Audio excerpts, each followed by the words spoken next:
Welcome back to the studio. Today I'm going to be starting a new video series on one of the kits that was originally designed as a block of the month. It's actually one of the older ones, but it's still really beautiful, and it's something that I haven't touched on before, and that is Radiant Garden. So I have my complete kit here. Let's see, 1, 2, 3, 4, 5. This is a 10 block kit, and this is still available. And I'm going to go ahead and put that in my sign holder. And what I'm going to be doing today is just showing you what I'm going to be using for my backing, sashing, and border fabric, but I'm also going to go ahead and cut my backing fabric. My plan is to run this video series the last Saturday of every month until its completion. So it will be going through the middle of probably 2023 before it finishes. But as I said, this kit is still available from Urban Elements. And when we have an applique sale, that would be the time that I would buy something like this, a kit, because it's a really great price. And I think currently, the week that I'm filming, we're doing paper panto, so it wouldn't be now, but should be coming up before too long after I get this loaded. I think this is actually going to go up this weekend, the first video. This will be the 5th video that I've made this week because, as I've said, I'm trying to get a little bit ahead, both to relieve some of the pressure, two, so we can schedule coordinating sales and weekly design sales in advance with the videos that we make. And also just because I've got some personal stuff here at my place that I'm still dealing with, so I just want to get ahead in case I have any kind of interruption for a week or so. So this is going to be my background fabric. All of these are going to be batik, and the kit is batik, so I think it will look really good. I found this print at my local quilt shop, and I bought it in almost every color that it was available in. It's just like little melon wedges that create a 4-pointed star with some dots in the middle, but it's really something that, for whatever reason, I found incredibly beautiful to look at. I like the monochromatic color tones. It's blues and purples, and so I'm going to be cutting that today. We'll go upstairs and we're going to cut the background fabric for the entire kit, and then I can put those aside. I will warn you in advance, it's supposed to be 92 today, so I'm going to try and get this done as quickly as possible because it's hotter upstairs than it is down here, and my cutting table is upstairs. And if I have the exhaust fan on upstairs, then you can't hear me talking. So I'm going to try and sweat through cutting the blocks and just get it done as quickly as possible. Now, I'm not going to be cutting my sashing yet, but I do have enough sashing of this color so I don't have to cut with the fabric and seam them. These are going to be length of fabric instead of width.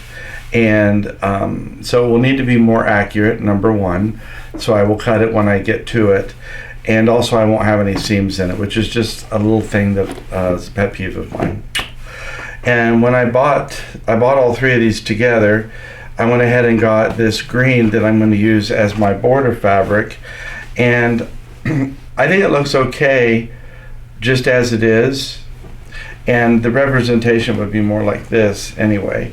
You would just get a little bit of that and probably not as much of this.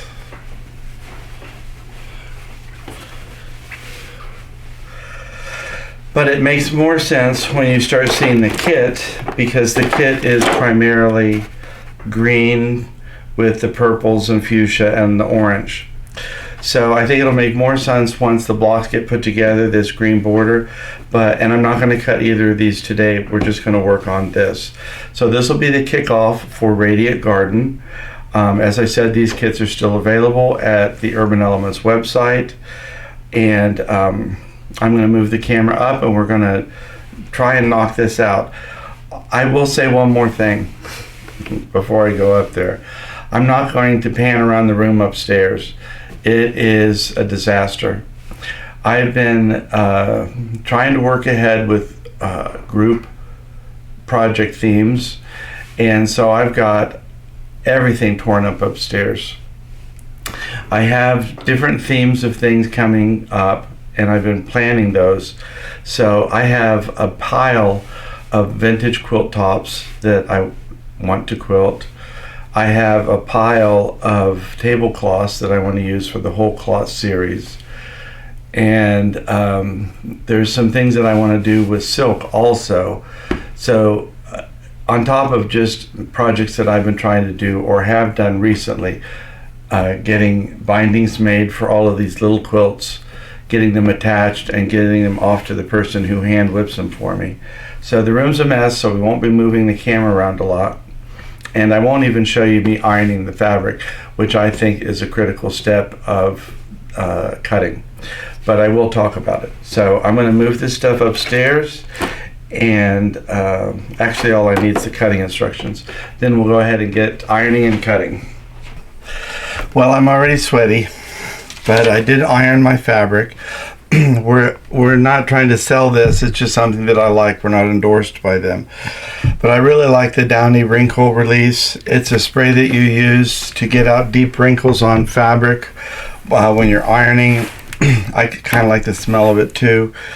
So I did use that. I always iron my fabric before I get started, because wrinkles, even little micro wrinkles, could add 1/4 to 1/2 inch to the measurement of a cut piece after you've cut it. So getting it as crisp as possible is always a good idea if you're a really accurate quilter. I would also even starch, but these blocks are pretty big. If I were doing strips, I would certainly have starched these, especially batik, because it holds such a crisp line. And that's another thing I want to talk about. Whenever you buy a pattern like this, whether it's in a kit or just a pattern by itself, the pattern maker has no idea what kind of fabric you're going to be using, how wide the fabric is. They have to make certain assumptions, and one of those assumptions is that we're using cotton, generally commercial made cotton for quilters, which anymore could be anywhere from 40 to 42 inches wide. This is a batik, and it happens to be 45 inches wide. So in the instructions where they said I could only get 2 blocks per width, I can actually get 3. So I can reduce the amount of strips that I'm going to have to subcut, in this case by 2. So I only need 2 for the blocks, and 2 for the smaller blocks and 2 for the larger blocks, because that will give me room for the other 2 that I need there. So that's one thing. Another thing that you really have to pay attention to is your fabric directional? If your fabric is directional, it has some kind of a print on it that is different, whether it's vertical or horizontal, then you're going to have to pay attention to that as you're cutting your kit. You may have to cut additional strips or have additional fabrics, because they may not all go the same way once the pattern is created. My fabric, although it does have a print on it, it's a non-directional print. So whether you read it vertically or horizontally, it reads the same. So I don't have to make any accommodations for that. So basically what I'm going to be doing today is cutting 14.5 strips, and I need to cut 4 of them, and I will double check that as I go. One of the mistakes that I've made is I don't normally, when I'm by myself, cut on this side of the table. A long time ago I should have flipped my table around, but when I'm here by myself I like to cut on that side. That side has the inches on the table. This side is metric, and I always try to pay attention, but sometimes I still make mistakes, and it comes down to me switching sides and having the metric part of the table. So I have to make sure that I use the ruler as my measurement and not the mat. Certainly not the numbers on the mat. So that's just one thing that I need to mention. So I'm going to do a clean cut first. I have the fold facing me, and the two edges, the two selvages overlapping. And I always do that when I'm cutting, so if the rotary cutter is pushing the fabric in any way, it has a way to ease out. There's no fold here to catch it at the end and create a zigzag. So that's one thing. And so I'm going to make my first clean cut, and then I'm going to use the ruler on the top to measure my 14.5 inch, and I'm going to cut my 4 strips. And on here I have to lift up a little bit to see where the raw edge is so I can get myself a clean cut.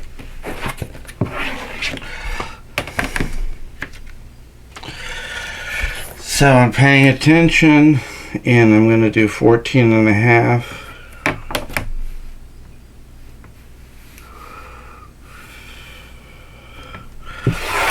And I need 4 of these strips.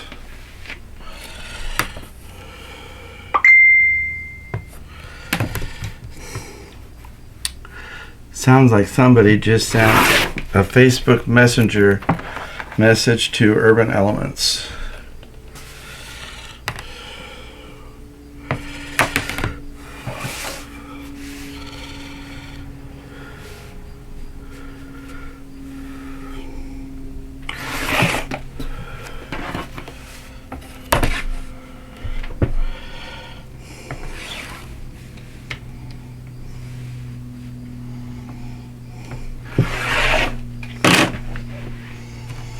So this is my leftover fabric, and I can go ahead and put it here just as a reminder that this is my fabric.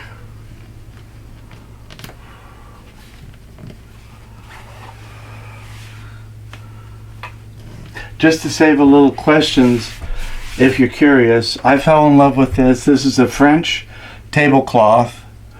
I fell in love with it, and at some point I want to use it as a whole cloth quilt on the Bernina. I think it would be really beautiful with a medallion pattern, but that's why it's hanging there. Also, it's preventing a bigger mess. I'm going to stop and iron one of these on top of the other, because I want them to be exactly the same, and then when I subcut these, I have less cutting to do. These two I'm going to get the longer strips out of, plus 1 block each, and these I should get 3 blocks each. So that's 1, 2, 3, 4, 5, 6, 7, 8, and then the 2 large ones, 9, 10. That'll be our 10 blocks. But keep in mind that that only applies because I'm using a batik fabric that's wider than normal printed cotton.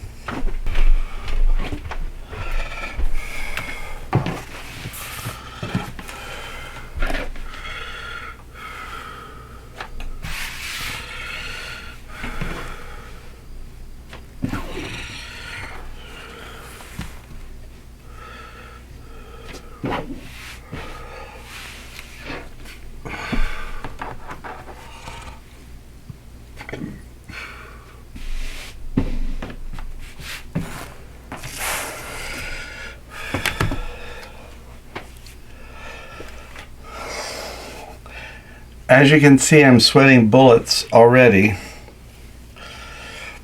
I'm going to make a clean cut.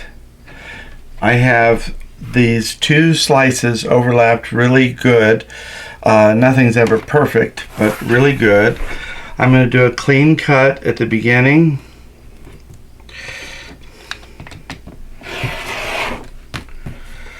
And then I'm going to do my first large cut, which will give me the 2 larger blocks.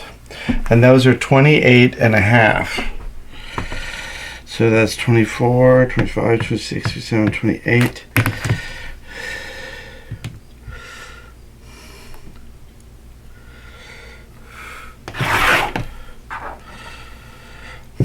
Those are my 2 large blocks.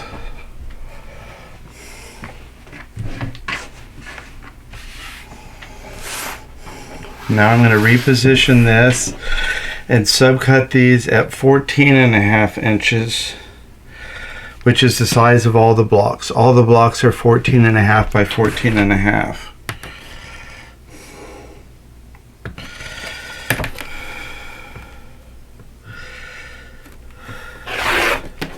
So now I can get rid of this little strip. It's too small to save. And I have my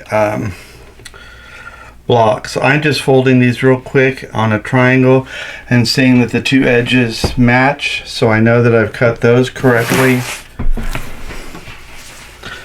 Just a little visual test.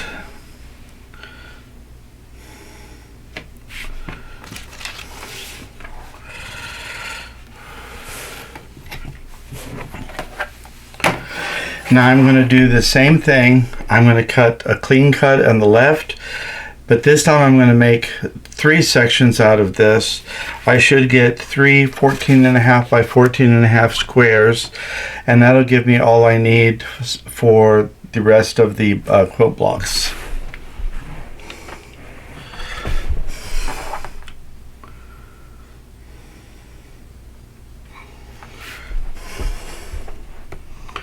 I'm going to do my clean cut.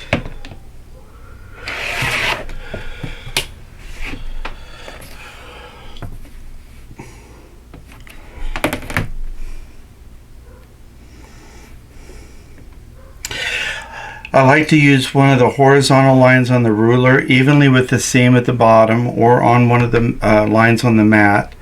And then I also am using the 1/2 inch mark of my ruler lining up with the lines on the mat.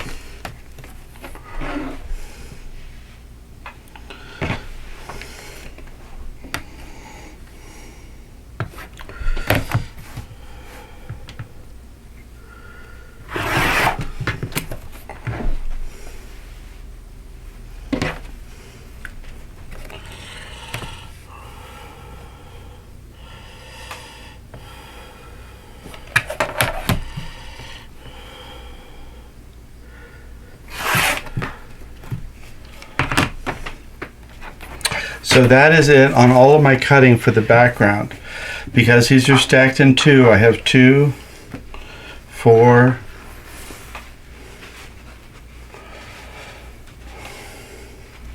6, 8, and I have my 2 longer blocks here. That's 10 blocks for a 10 block quilt. And because I used batik fabric, I was able to get the additional block out of each strip, and that means that I will actually have needed less yardage to make this quilt than what was recommended on the back. But again, keep in mind that the fabric recommendations and the cutting diagram are based on generally available fabrics, and those range from 40 to 42 inches wide, and you would not have been able to get the third out of those. So you always have to pay attention, regardless if it's a pattern of ours or a pattern of anybody else's. They have to make some generalizations based on what is currently available. If you were using kimono fabric that was only 32 inches or 16 inches, you would have to buy much more yardage. If you were using silk du peony that was 54 inches, you would have to buy much less. So it all comes down to the fabric that you're choosing, and always keep in mind, keep your rotary cutter closed when you set it back down. A rotary cutter blade is sharp enough to cut through your shoes if exposed, certainly if you're using one of the larger ones. It also is always a 3-part system. You have your rotary cutter, a ruler that was designed to be used with the rotary cutter, and a self-healing mat. And my mat is so old, it's getting brittle and starting to break. So I think if I set up a new studio in the future, I will get a new mat. I will invest in that. But before I sweat any further, I'm going to go ahead and go back downstairs with my blocks and get all of these pieces put together, and then I'm going to come back upstairs alone and turn the exhaust fan on because I have some bindings to make today. So I'm going to get those things done. Whew, what a day. It's so hot. It also is starting to get really dark out. Looks like we're going to have a thunderstorm here. Now, if it's a rainy day or a really snowy day, does that make you want to go into the studio and quilt all day? Or does that make you want to take a nap? That's my question. I have all of my blocks. They're beautifully pressed. I have all of my instructions, which I don't think I'm going to need very much of. And I have my color cover sheet, and I have all my kits laid out. So I'm going to enjoy knocking through this. As I said, it will probably be scheduled the last Saturday of every month. If we have an applique sale coming up, go ahead and grab you some of these previously block of the months that are now just a kit. Often you will hear me say block of the month because that's how they were designed. But now, since they're not ongoing, they're just a kit. Unless your quilt shop decides to take one up and use it at their store, which is entirely a good idea. So some of you might share that with your local quilt shop. I'm going to finish for today here. I have to go upstairs and make bindings and apply bindings and drop off some quilts, finished quilts with the binding at the lovely person, my dear friend Marguerite, who does the bindings for me. We kind of swap services. So I'm hoping to have 4 or 5 to hand off to her today, and then I have new samples to hang in the studio. But thanks for joining me today. I hope I get through the heat and the rain of this afternoon, but I hope you get through whatever weather or otherwise challenges that you're facing. You know, it's funny that we spend a lot of time in the studio and we talk a lot about quilting, but life isn't all about quilting. I know that there are a lot of challenges in the world, and we try to package smiles in our stuff and send those along to you. So when you open up any of our goods, when you open them in the studio, some smiles are released. But we're always trying to focus on the positive, but we know very well that there's challenges in the world. I don't think our challenges are made any better by being angry or mad all the time. So it's good to focus on joy and happiness as best you can. So remember, you have to take care of yourself before you can take care of others, and we would remind you to do both. Thanks for stopping by, and we'll see you again next time here in the studio.